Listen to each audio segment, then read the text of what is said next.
নমস্কার, আমি সঙ্গমিত্রা। আমার এই সহজ রান্না চ্যানেলে আপনাদের সবাইকে স্বাগত। আজ আমি রান্না করছি বেসন আর আলু দিয়ে ধোকার ডালনা। আপনাদের যদি এই রান্নাটা ভালো লাগে তাহলে লাইক এবং শেয়ার করবেন, আর আমার এই সহজ রান্না চ্যানেলটাকে সাবস্ক্রাইব করে পাশের বেল আইকনটা দাবাতে ভুলবেন না। বেসনের ধোকা বানানোর জন্য প্রথমেই লাগবে বেসন। এখানে আমি হাফ কাপ বেসন নিয়েছি, নিয়ে বেসনটাকে চেলে নিয়েছি। আর লাগবে আলু। এখানে একটা বড় সাইজের আলু আমি সেদ্ধ করে গ্রেটার দিয়ে গ্রেট করে নিয়েছি। প্রথমে আমি বেসনটা দিয়ে একটা পাতলা ব্যাটার তৈরি করে নেব। তার জন্য বেসনের মধ্যে দিয়ে দিচ্ছি সামান্য একটু নুন, সামান্য একটু হলুদের গুঁড়ো,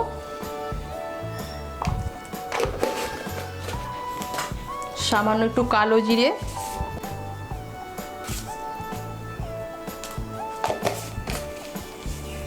সামান্য একটু হিংটা অপশনাল, আপনাদের কাছে যদি হিং না থাকে তাহলে না দিলেও চলবে।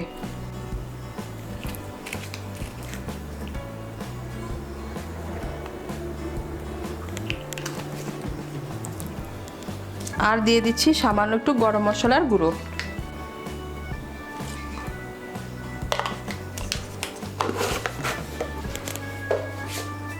সমস্ত উপকরণগুলো ভালো করে মিশিয়ে নেব। মিশিয়ে নিয়ে অল্প অল্প জল দিয়ে একটা পাতলা ব্যাটার তৈরি করে নেব।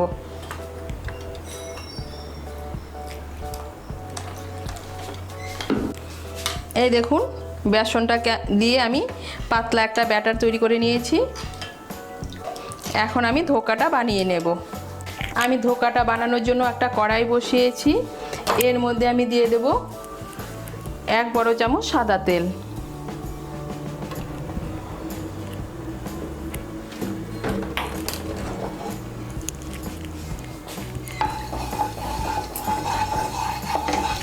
তেলটা গরম হলে এর মধ্যে আমি দিয়ে দেব বেসনের ব্যাটারটা।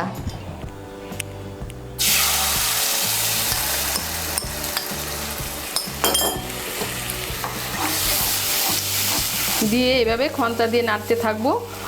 আর এর মধ্যে এখন দিয়ে দেব সেদ্ধ করা আলুটা, যেটা আমি গ্রেট করে রেখেছি।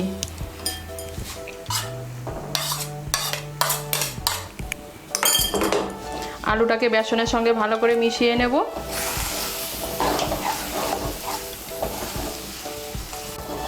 এই দেখুন, ভালো করে মিশিয়ে নিয়েছি। এখন আমি যতক্ষণ না পর্যন্ত আলু আর বেসনের জলটা শুকিয়ে যাচ্ছে ততক্ষণ পর্যন্ত এটা রান্না করে নেব। দেখুন, বেসন আর আলুটা একসঙ্গে ভালো করে মিশে গিয়েছে আর জলটাও শুকিয়ে গিয়েছে। যখন কড়াই থেকে ভেবে উঠে আসবে তার মানে একদম তৈরি হয়ে গিয়েছে। এখন আমি এই ডোটাকে একটা প্লেটের মধ্যে তেল মাখিয়ে নামিয়ে নেব। এই দেখুন, ডোটাকে আমি একটা প্লেটের মধ্যে তেল মাখিয়ে নামিয়ে নিয়েছি, নিয়ে প্লেটের মধ্যে ছড়িয়ে দিয়েছি। এখন এটাকে আমি ঠান্ডা হতে দেব। ঠান্ডা হলে তারপর চৌকো চৌকো করে কেটে নেব। ধোকাগুলো ভাজার জন্য কড়াইতে সাদা তেল বসিয়েছি। তেলটা গরম হয়ে গিয়েছে, এর মধ্যে এখন ধোকাগুলো ভেজে নেব।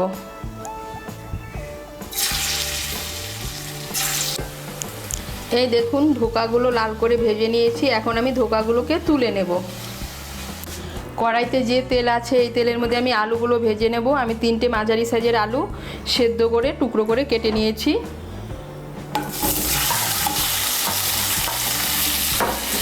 এর মধ্যে দিয়ে দিচ্ছি সামান্য একটু নুন আর সামান্য একটু হলুদের গুঁড়ো।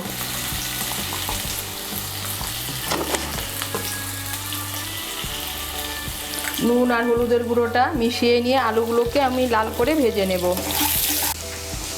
এই দেখুন, আলুগুলোকেও লাল করে ভেজে নিয়েছি। এখন আলুগুলোকে আমি তুলে নিচ্ছি। কড়াইতে আমার 1 বড় চামচের মতো তেল আছে। এই তেলেই আমি রান্নাটা করব। এর মধ্যে আমি দিয়ে দিচ্ছি 2টো শুকনো লঙ্কা, একটা তেজপাতা আর হাফ ছোট চামচ গোটা জিরে।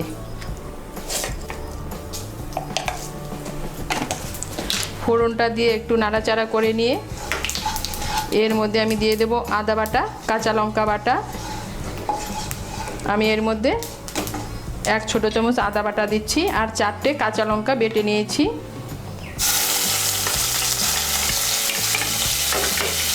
এর মধ্যে দিয়ে দিচ্ছি সামান্য একটু জল।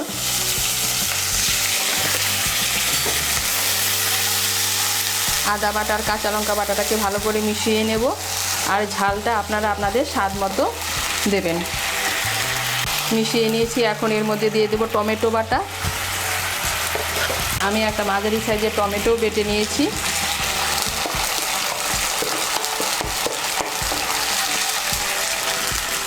দিয়ে দিচ্ছি স্বাদ মতো নুন।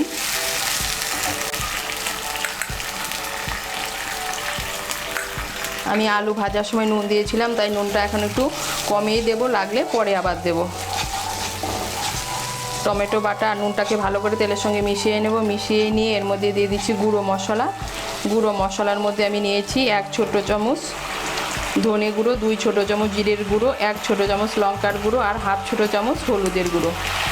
এগুলো দিয়ে একটা পেস্ট বানিয়ে নিয়েছি। এই পেস্টটা এখন এর মধ্যে দিয়ে দিচ্ছি।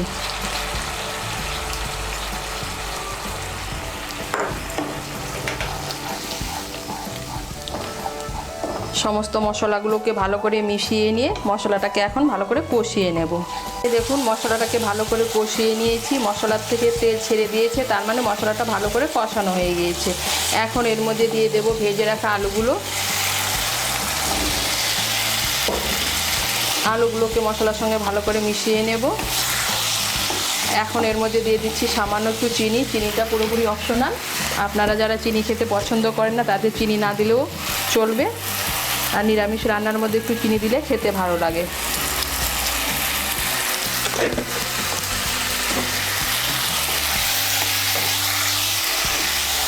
আলুগুলোকে মশলার সঙ্গে ভালো করে মিশিয়ে নেব। মিশিয়ে নিয়েছি। এখন এর মধ্যে দিয়ে দেব জল। আপনারা যেরকম ঝোল খাবেন সেই অনুযায়ী জল দেবেন। আমি এর মধ্যে 2 কাপ জল দিচ্ছি।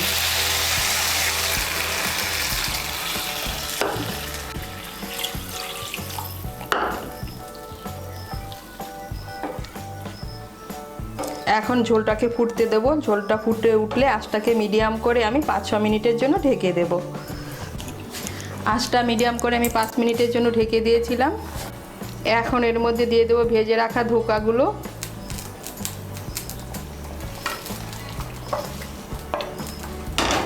ধোকাগুলোকে ঝোলের সঙ্গে ভালো করে মিশিয়ে নিয়ে আঁচটাকে মিডিয়াম করে আবার আমি 3-4 মিনিটের জন্য ঢেকে দেব।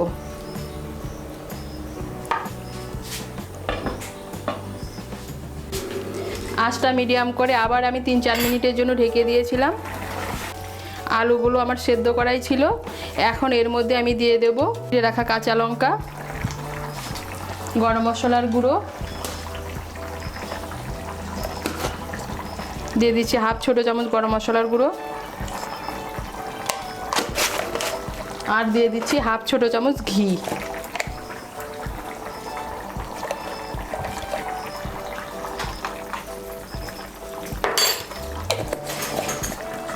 ঘি আর গরম মশলার গুঁড়োটাকে ভালো করে মিশিয়ে নেব। আর আপনারা এই সময় নুনটা একটু টেস্ট করে নেবেন। ঘি আর গরম মশলার গুঁড়োটাকে ভালো করে মিশিয়ে নিলেই তৈরি বেসনের ধোকার ডালনা।